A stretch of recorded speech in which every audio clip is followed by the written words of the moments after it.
Edge designations, CFA Level 1, pre-reading, quantitative methods, learning module 1, interest rates, present value, and future value.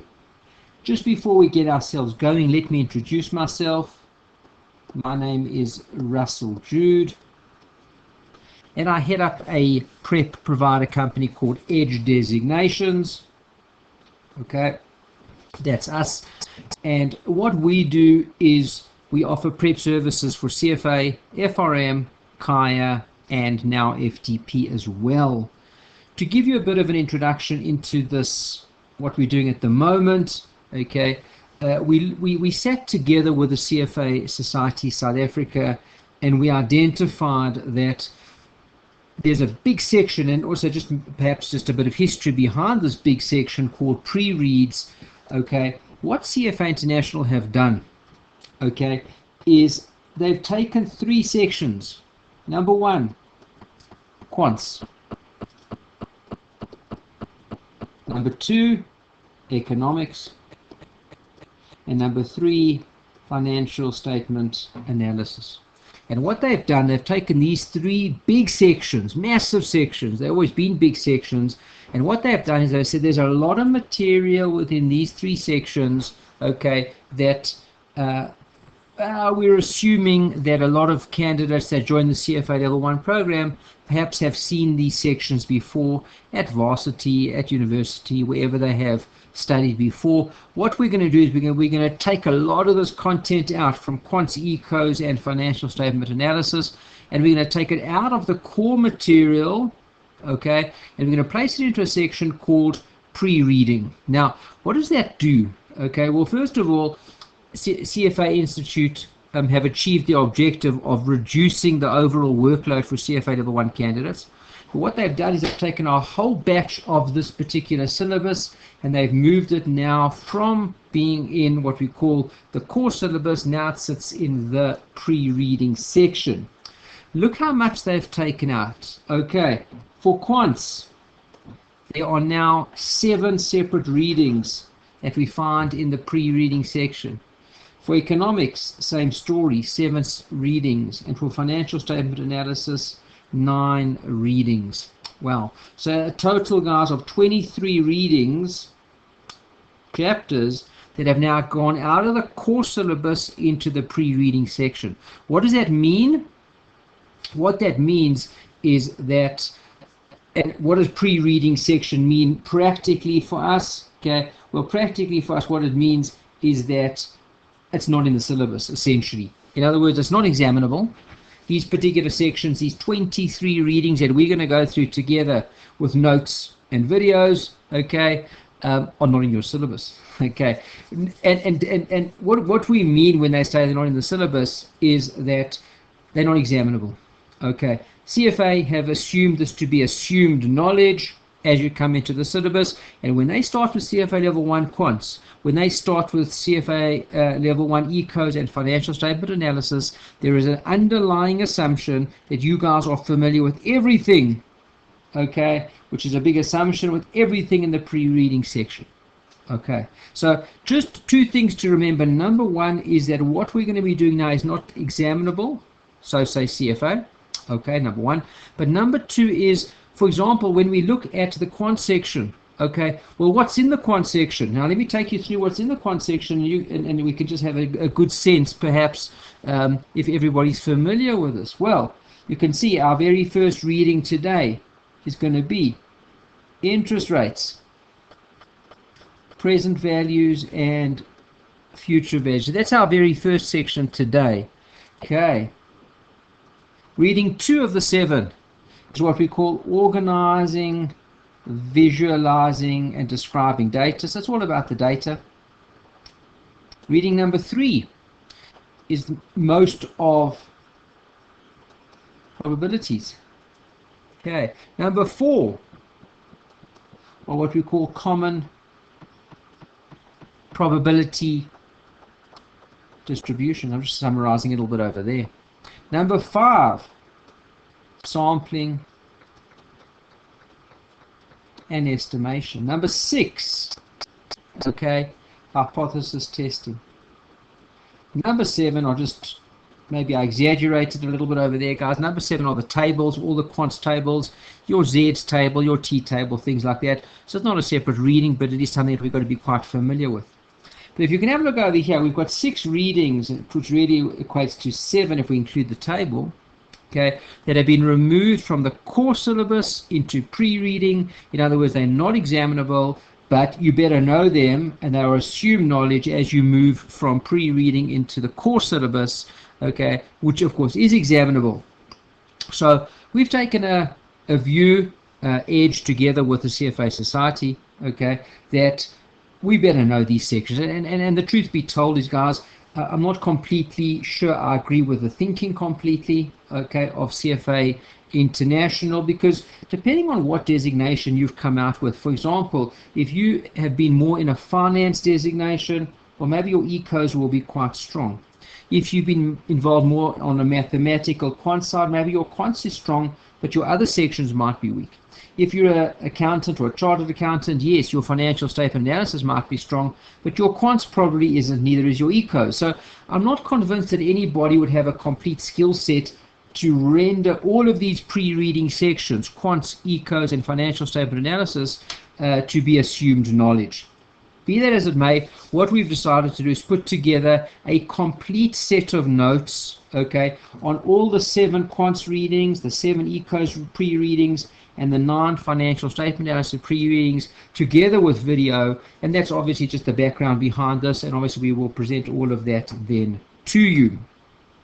But again, as we go through these, you're going to see, we'll hold in a second, but don't we have to know the stuff for the exam? And the answer is obviously yes. But the truth is that they are foundational topics. They are foundationals. And if you don't have these strong foundations from the pre-reading section, it's going to make it quite difficult then for you as you move into the core readings.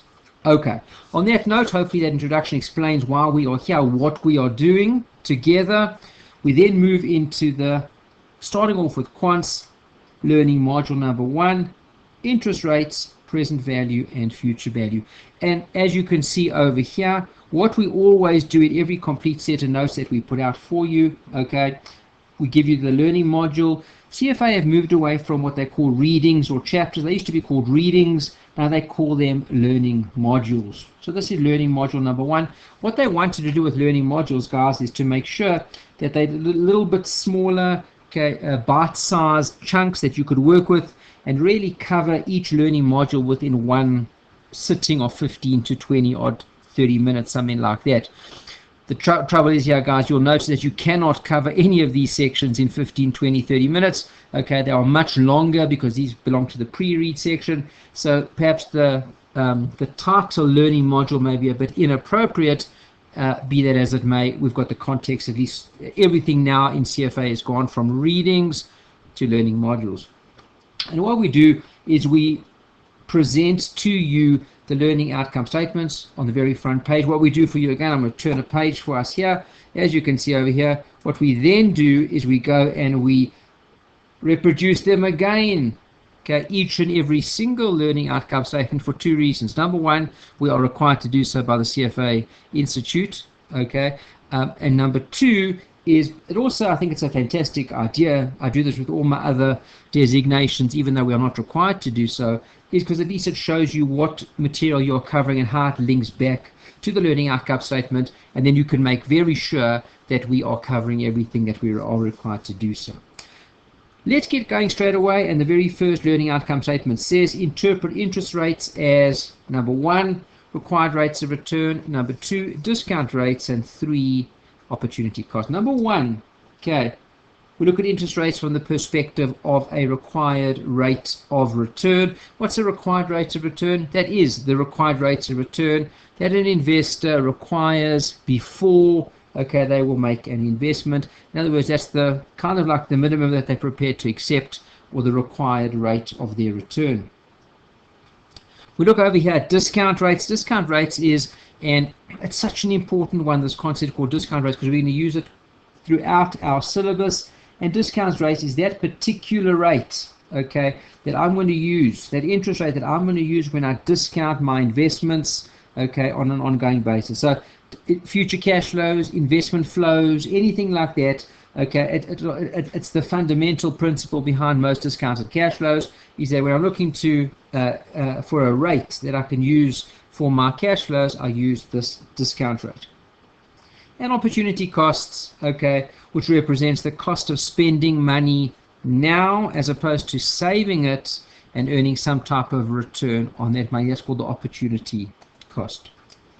What we now look at is we explain interest rates, okay, as a sum of the real risk-free rate plus any other premiums that we need to add on to that particular real risk-free rate to compensate investors for the various types of risk.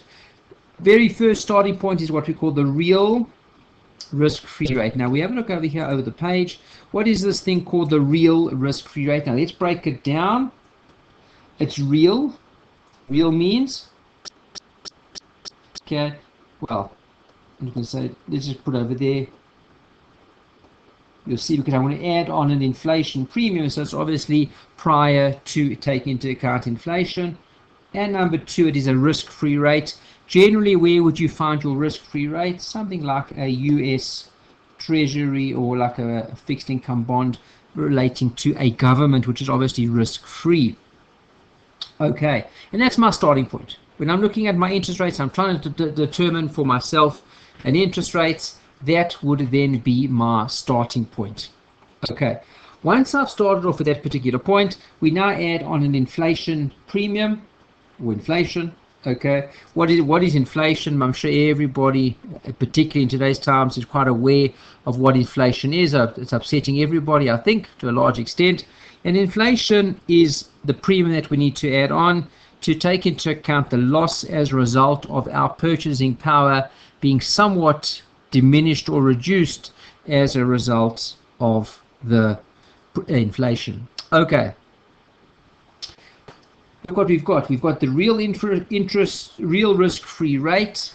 Okay. Then we've also got what we call an inflation premium. That's a premium for inflation, which we take into account.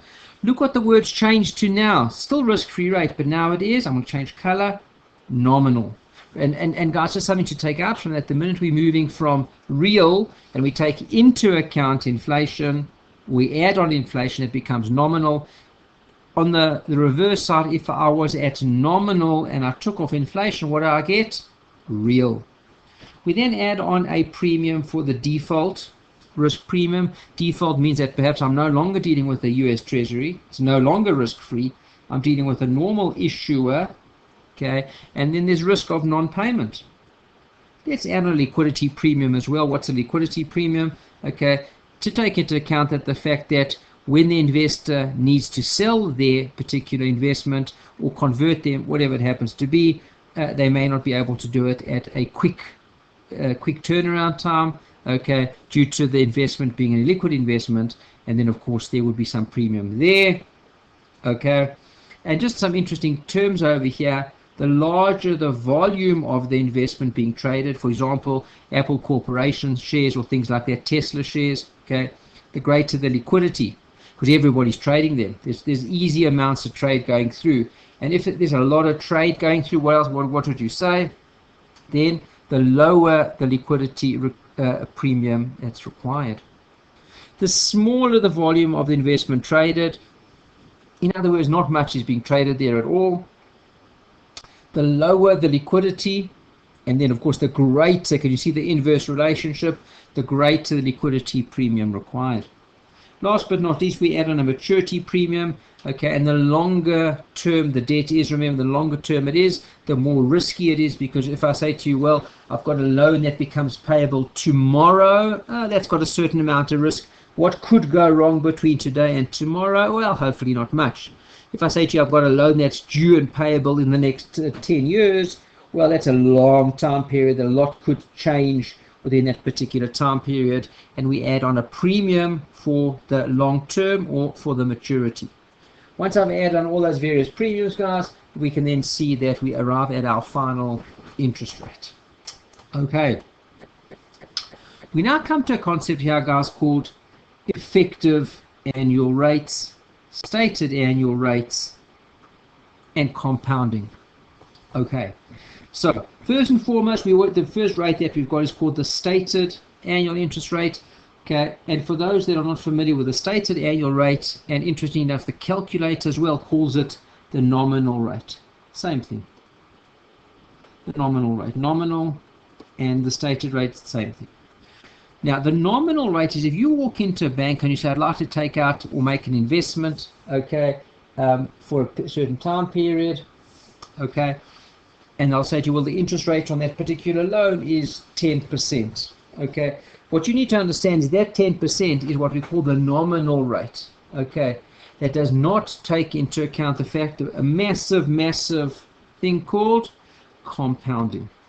Compounding, as Warren Buffett says, is one of the wonders of the world, okay, is when we take the amount that we've invested and we compound it period after period after period. Not only one time per year, but perhaps twice a year, okay, that'll be semi-annually, perhaps 4 times a year, called quarterly, etc., etc., could even be monthly. Okay, so that's what we call compounding. And obviously compounding will raise the value of an investment because I'm compounding it period after period, as opposed to only compounding it perhaps one time per year. Okay, so what this whole concept of compounding and interest rates does is it takes the nominal rate, which looks like the real rate, but it's not really, and gives us the real rate. And what we call the real rate, I suppose, is the effective annual rate, the EAR. Okay. And we're going to show you many, many different approaches and ways to calculate the effective annual rate. Okay. For example, suppose $100 is invested for 1 year at 12%. Well, that calculation is fairly gentle and fairly easy. And what would you tell me? Nice and simple. $100, okay, and then that's what I invested initially, plus my $100 that I invested times 12% per annum. I get a return of interest of $12. I also get my initial $100 back. Can everybody see why at the end of the day that would then be worth $112? Nice and easy. And if I should say to you, well, tell me a little bit more about that, well, what would you tell me?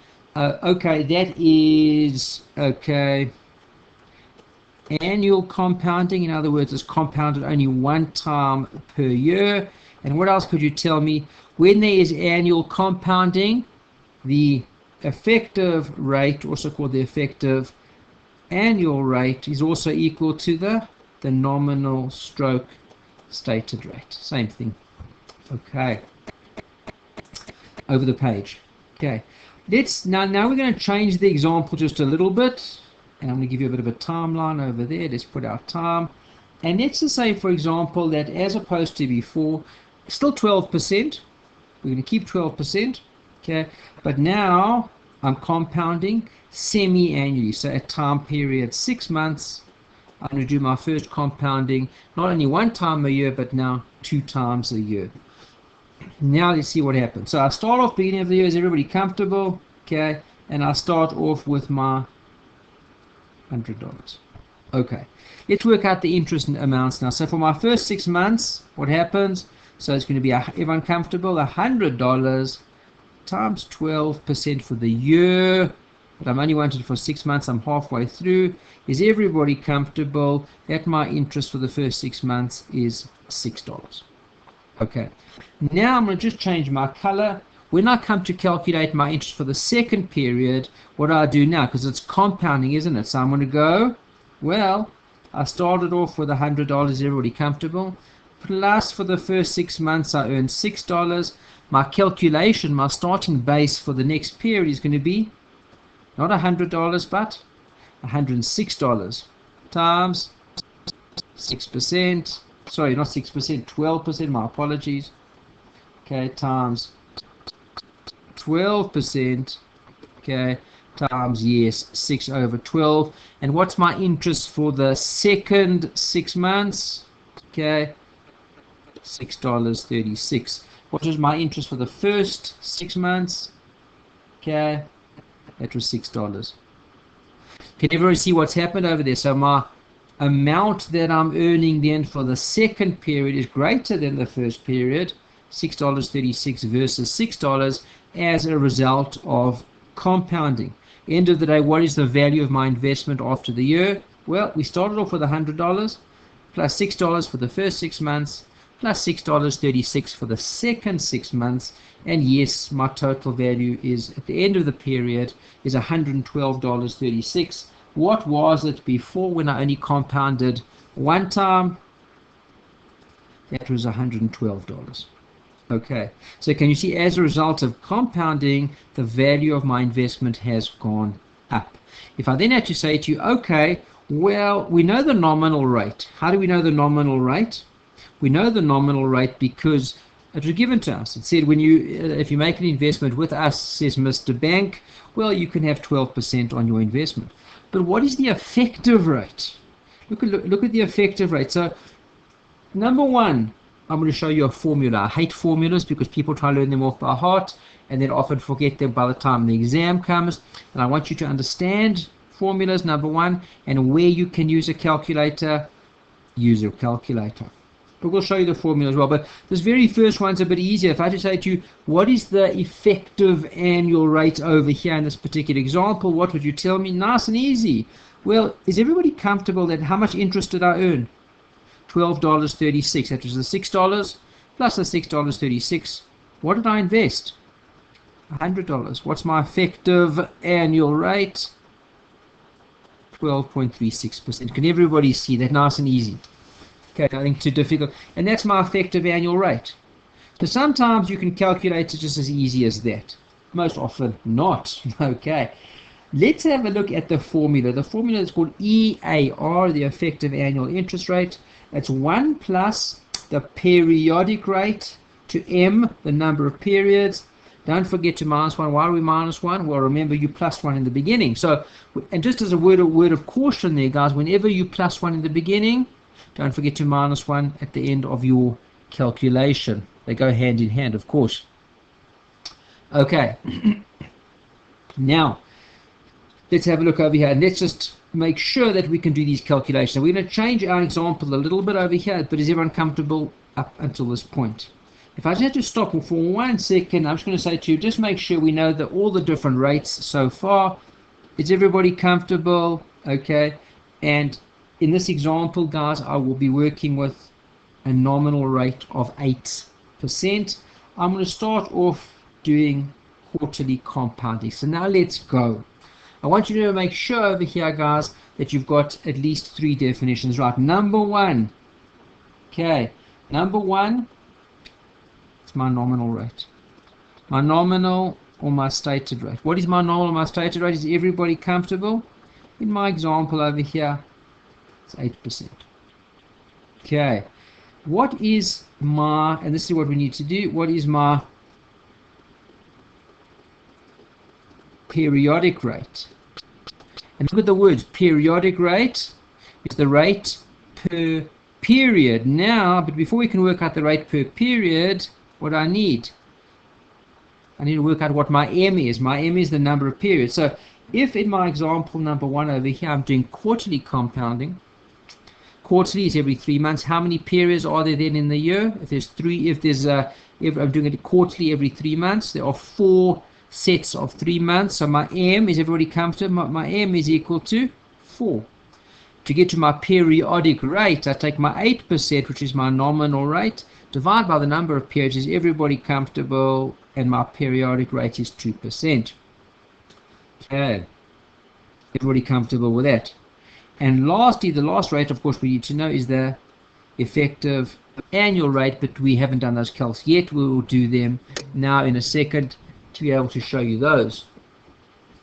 Okay, so let us go over the page over here. Okay, here's my formula, guys. As I say, I don't love formulas.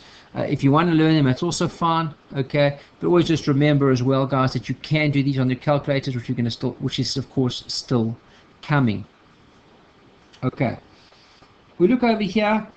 EAR is equal to 1. There's the one that I plus. Don't forget to minus it then on the back end. Plus my periodic rate. Remember the periodic rate was 8% nominal divided by the number of periods, 4, which was 2%. Remember, we can always express 2% as what? 0.02. Okay. Then M to the number of periods. We know that now is 4. Don't forget to minus the 1. And I come out with an effective rate for quarterly compounding of 8.24%. Okay. I'm not going to do the monthly one with you. Do take a look at that, guys. What you're going to notice as we go through the examples and through the notes, I often put in maybe too many examples. I'm never sorry for doing that, by the way. Okay, but we do perhaps have sometimes too many examples. I'm not going to do them with you all in the notes. Okay, but obviously as you go through them yourselves and you do your revision and your studying, please do go through them and make sure that you can do them.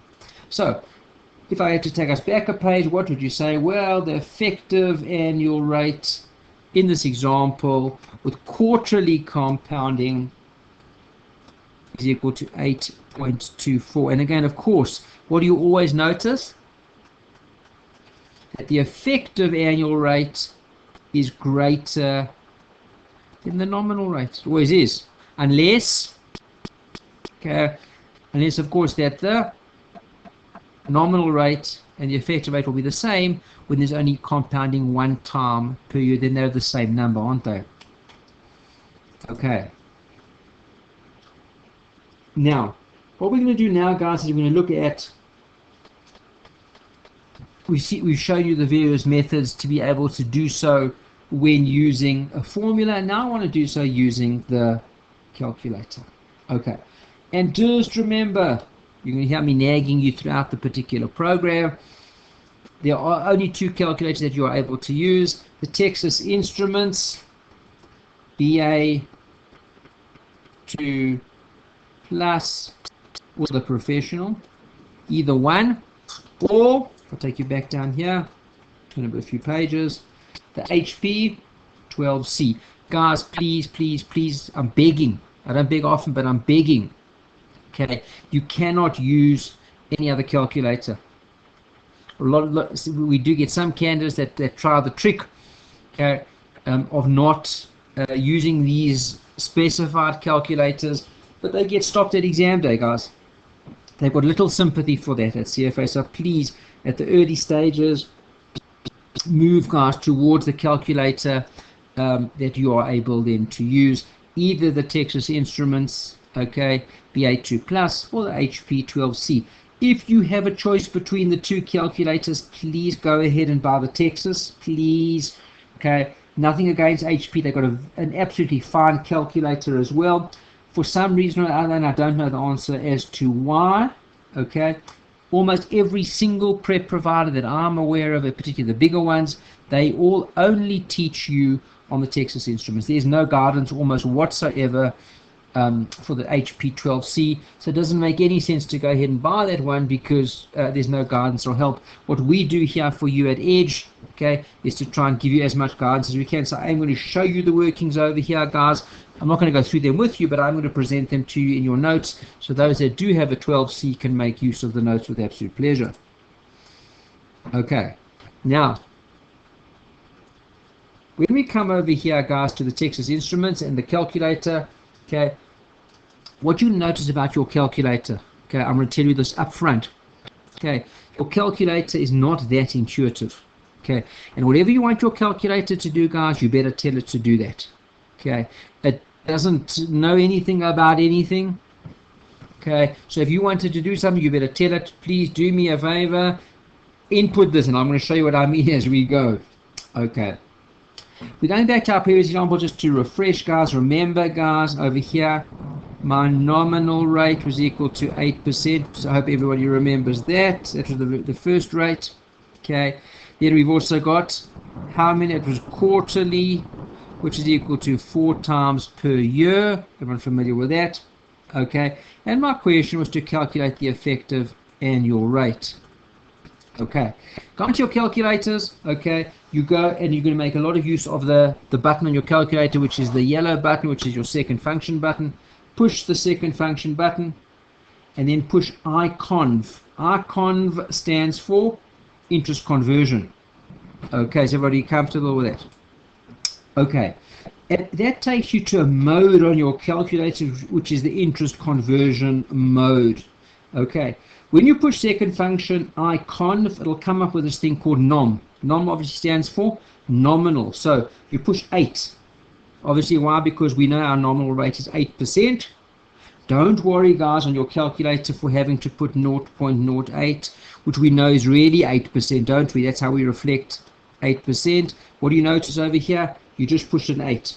The 8 button, not 8%. Okay, just get used to that. We'll see it again under time value of money. And remember what I told you. Just because the fact that you are in NOM, just because the fact that you push 8, it doesn't mean anything yet to this particular calculator. Go on to the top of your calculator, second button from the left, and you need to push what, guys? Enter. Once you push enter, now it's got in its memory nominal rate is equal to 8%. Use your arrow keys on the very top of your calculator to scroll up and to scroll down. Scroll one down, it says EFF. EFF is obviously the effective annual rate. We don't want to do that one just yet. Scroll down one more and it says to you CY. CY says to you, how many periods do you want? Push 4. Remember, that's also equal to, on your formula, that's also equal to the little m, isn't it? Okay. Again, guys, please don't forget to push enter. Enter now inputs it into the calculator. The calculator does nothing until you tell it to do it. Okay. Now it's got 4 periods in. What you do is use your arrow keys, scroll back one up, okay, to the EFF, to the effective rate. That's what you see on your calculator.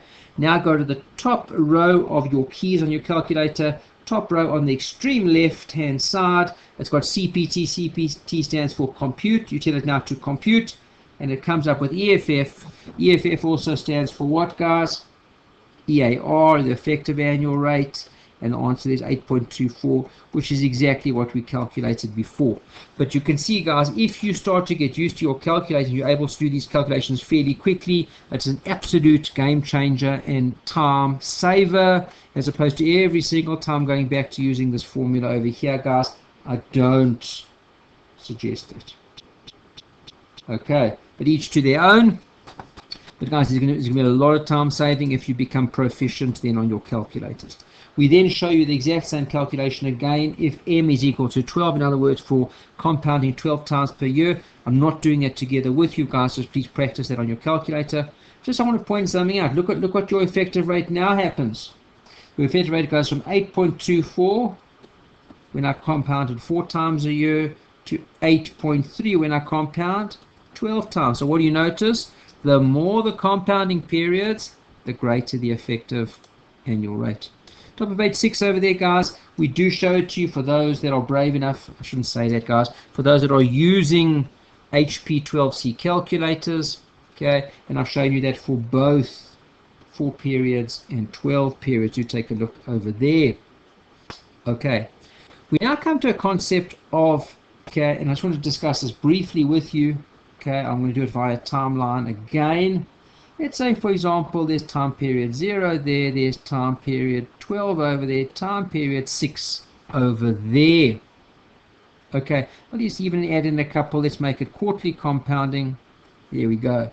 So quarterly compounding, I start off over there, I compound at that discrete point over there 3 months, at that discrete point over there 6 months, that discrete point 9 months, and that discrete point over there 12 months. And you can see, guys, I am compounding 4 times a year. That is called discrete compounding. Why is it called discrete? It's called discrete because they're at specific points in time. I know when they are. It's there, it's there, it's there. 6 months, 9 months, and 12 months. Okay, but what if that compounding was done continuously? Now, first of all, what is continuous compounding? Well, continuous compounding is this. It's done, the compounding is not done 4 times a year, it's done every single second. Look at that. Compounding, compounding, compounding, compounding. Look at that. Now, how do you do this on a calculator? I should draw more lines. Let's compound the whole year. Every single second I'm busy compounding. Okay, and what do we know? The greater the number of compounding periods. What else do we know about that? The greater the number of compounding periods, yes.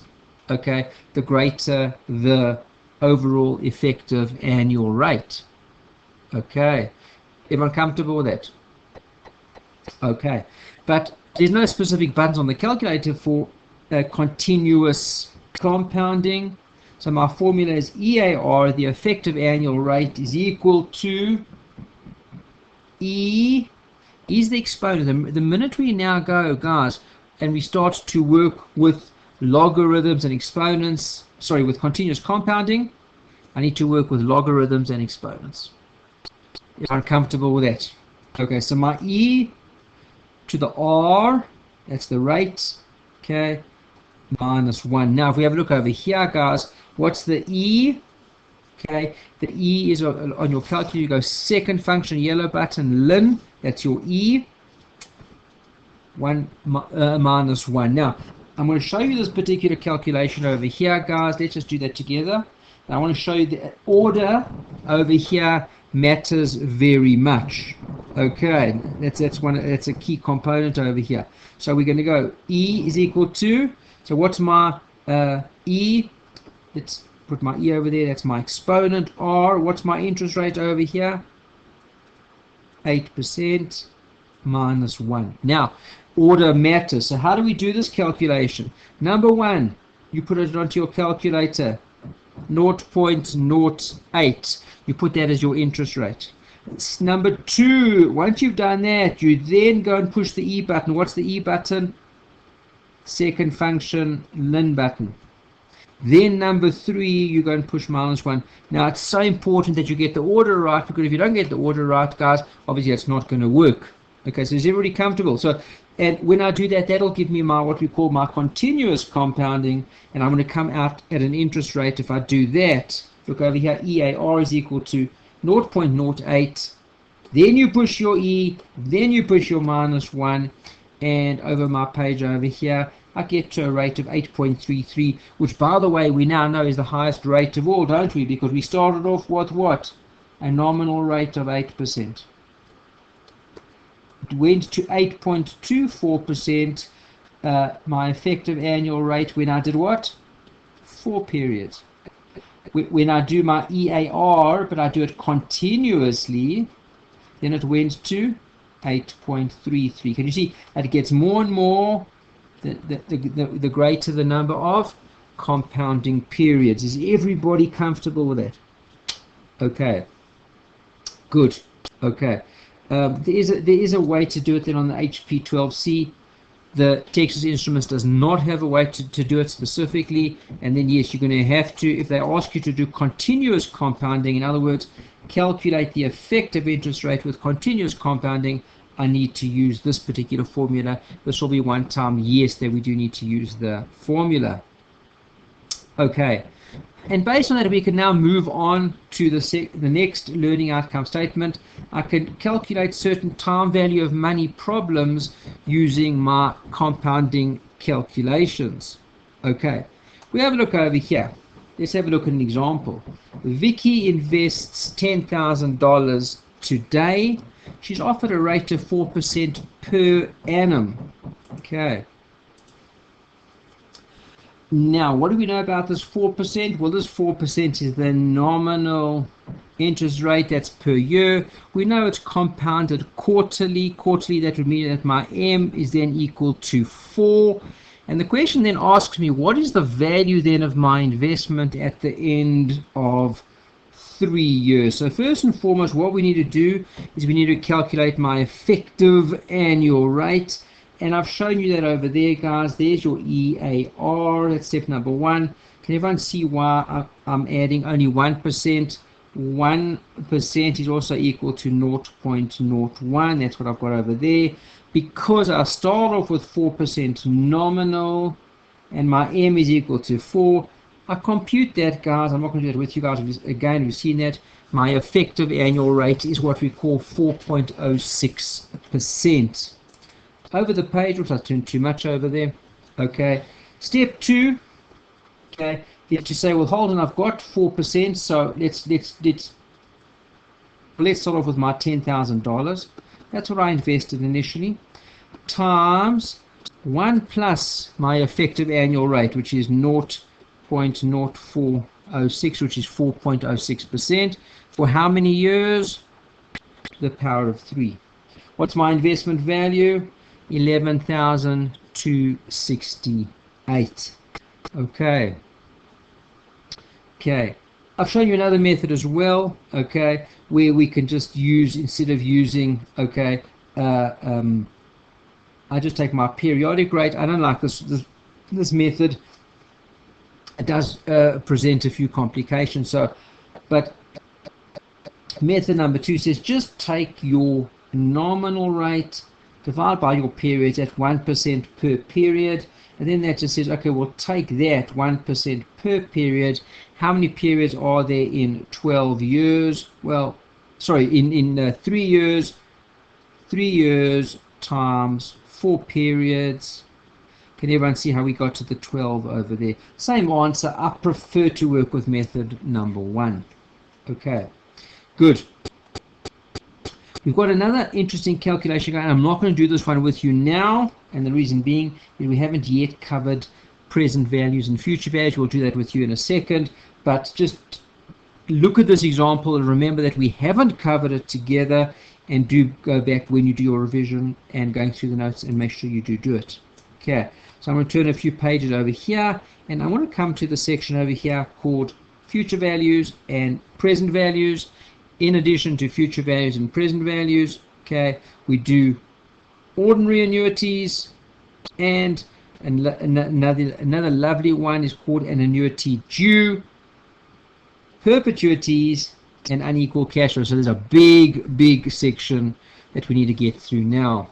Okay, we start off over here with the future value of a single sum. Now, the future value of a single sum, all that says, guys, it's as simple as this. It says to you, time period 0, that's where I stand now. And time period 1 is, and just let's get all the definitions right. Time period 0 now would be equal to, I'm going to change my color, the present value, that's the value now. In time period 1, then we would call that the future value. And all I'm trying to work out is what is the value, the future value of my money. I know what the value is now. The value now is called the present value. That's how much money I've got now. What would it be worth in whatever that future period is? Okay, that future period is then called what? Okay, that's called my future value. Everybody comfortable?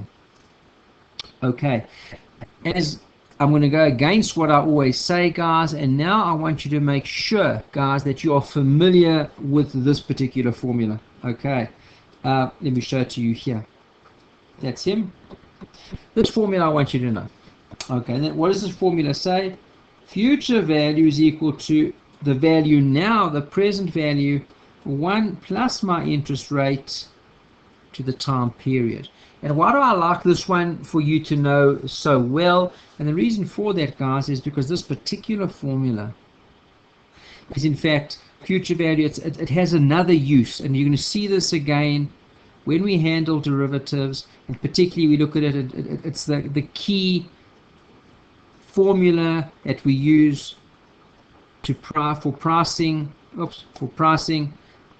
forwards and futures. Okay, so it does have additional usages, okay, among others. One of its key uses is the key pricing formula for forwards and futures, and we'll do that when we get to derivatives. So yeah, do take a look at this one. Okay, and let's have a look over here. Okay, an analyst invests, we'll do this by way of example, guys. An analyst invests $5 million in a 5-year CD or certificate of deposit that promises to pay 7% per year. Okay, and now we want to know what's it worth at the end of 5 years. Now, it's important that we get all of our definitions right. So first and foremost, an analyst invests $5 million. That's today. The $5 million is his present value. He's going to get 7%. Okay, is everyone comfortable? 7% then is what we're going to call my interest per year. 5 years is the time period. Is everybody comfortable with that? Okay, and the key behind all of these calculations, etc., is just to make sure that you're able to identify as best as possible the variables that are at play. Okay, so there it's a plug and play then into your formula, guys. My present value, 5 million. 1 plus my interest rate, 7%.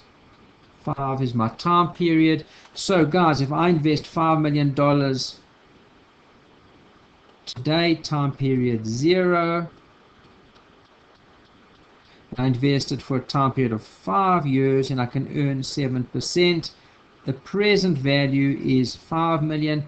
What will it be worth in 5 years' time? 7012758. Everybody comfortable with that? Okay.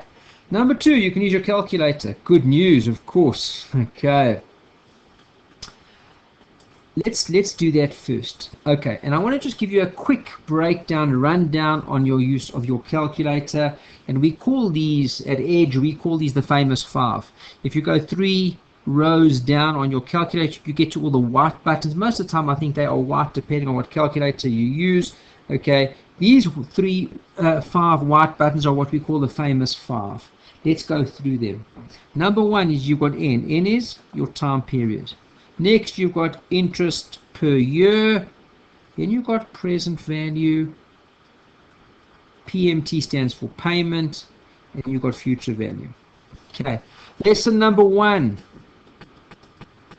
is you only need 3. In other words, and I'll show you what I mean when we get to that in a second. Number 2, okay, payment and future value are brother and sister.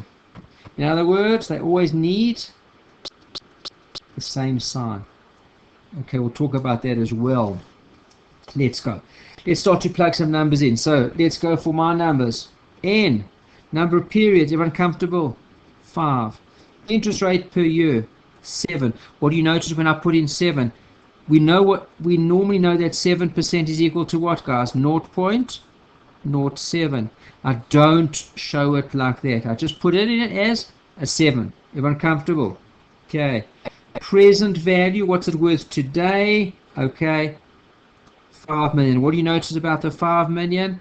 I've put it in as a positive number. Payment, there is no payment, no regular payments made on this investment. So you can either put not applicable or 0. Okay, what am I trying to calculate? Future value. So you do all of that, and then right at the end, let me just show you over here, guys. You got to put, when you get to, you got to push CPT, which is the button. Remember what I said to you guys? This calculator does nothing until you tell it to do something. So you push CPT, compute what? Future value, and I get to 7012758. I can show you rule number 1. Rule number 1 is you only need 3. What do I mean I only need 3? I used N, I used interest rate per year, and I used present value. I didn't have payment, did I? So I couldn't use 4 variables. And remember, you don't need 4. If you've got 4, that's fine, you'll use 4. But if you only have 3, well then you'll only use 3. And 3 is sufficient, guys, for you to be able to calculate your next variable. Is everybody comfortable with that? Everybody comfortable? Okay, I'm still going to show you that payment and future value, same sign, they're brother and sister. Okay, just one thing over here to remember, guys, whenever we go through these calculations throughout the notes, particularly when we're doing learning module 1, which is the first one, redo them again and again. Don't just look over here, guys, please. Don't just look over here and say, yeah, looks familiar, I can do that. Yeah, okay, I know everything is, yeah, makes sense. I can do it. Don't do that, guys. Please. What I want you to do, I want you to go through each and every single one and do it again. As painful as that may be, but the early practice, and as soon as you get used to your calculator, it is a complete game changer for your exam. I can promise you that. Okay, and there is your 12C formulas as well. We then come, guys, to present value. This is the second most important, or it might even be categorized as the first most important. Depends who you talk to. Okay, if it's a valuator, he'll tell you it's the most important one that he's ever seen. And why is that, guys? Of course it is, because we use present value for most of my discounted cash flow applications. Okay, so when I'm calculating discounting cash flows, what do? I discount my cash flows to where? Whenever you see the word DCF, I'm discounting my cash flows. I discount the cash flows to their present values.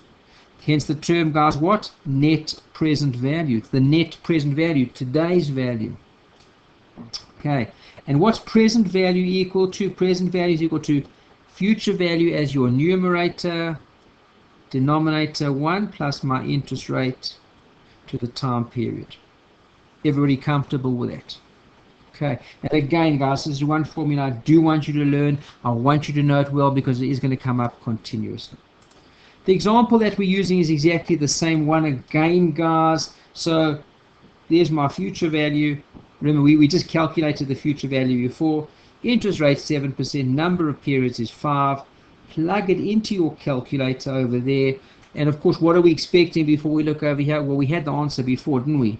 Remember, we started off with 5 million before. Now we're working backwards. And there's your 5 million. Is everybody comfortable? Okay. We've also got this concept called a present value factors. And sometimes if you've got the present value factor, which you get by saying, instead of putting future value as your numerator, you just push a 1. Your denominator remains exactly the same. Look what I get. Okay, I get 0.713. And what would we call that, guys? That's called my present value factor. Now, if I wanted to get from my my future value to my present value using my present value factor, what would I do? I'm going to go future value 7012759. Everyone comfortable? That is my future value, the value at the end of 5 years, times by 0.7130, which is what? That's my present value factor. I've shown you how to calculate that there. What does that equal to, guys? Same 5 million. So guys, just remember there are going to be different ways of doing things, many different ways. You just make sure that you do the one that suits you the best. And what one suits you the best, I'll tell you which one suits you the best, the one that is done in the quickest amount of time. We can also solve for present value using your calculators. Again, there are your keystrokes. 5 is equal to n. Interest rate 7. Now I've got future value. Now I want to teach you this quick lesson over here, guys. Again, let's start again. N, number of periods. Interest rate per year, that's my second input over there. Present value, I've got my payment over there, and there is my future value. Let's plug in what we've got. N is equal to 5. Interest rate, remember we just use the whole number of 7 and don't show it as 7% over there. Present value, that's what we're trying to work out. There I've got my payment. Remember my payment, not applicable. Some people, just something I could show you over here, what might be applicable is, and what I always do is I always put a 0 for payment. Even though it's not applicable, I push a 0 into my payment, or I push a 0 into that variable, okay, that I'm not using, because at least then I know for sure that it's not applicable and that there's nothing else. Remember, this calculator's got a fantastic memory. It keeps things for hundreds of years. So if you at one point in time put something in there for payment, well, it's going to still be in there unless you've cleared it. So I always put in a 0. And my future value, look over here, I'm going to go minus 5 million. And I always do that. Remember we said payment and future value, same sign. That same sign is different to present value. So you guys got to make the choice. What are you going to use for payment and future value? I always go negative. If I go negative there for present value, I'll go positive. But remember, if you decide to input payment and future value not as minus 5 million, but as plus 5 million, remember when you're working with payment, it must also then be the same sign, and present value a different sign. Okay. I plug and play my numbers over there, guys, and I get to my solutions over there. Okay, I have taken you on a little bit of a long ride thus far. At this point, we'll close off video number 1 for Learning Module 1. We will continue onwards soon with video number 2.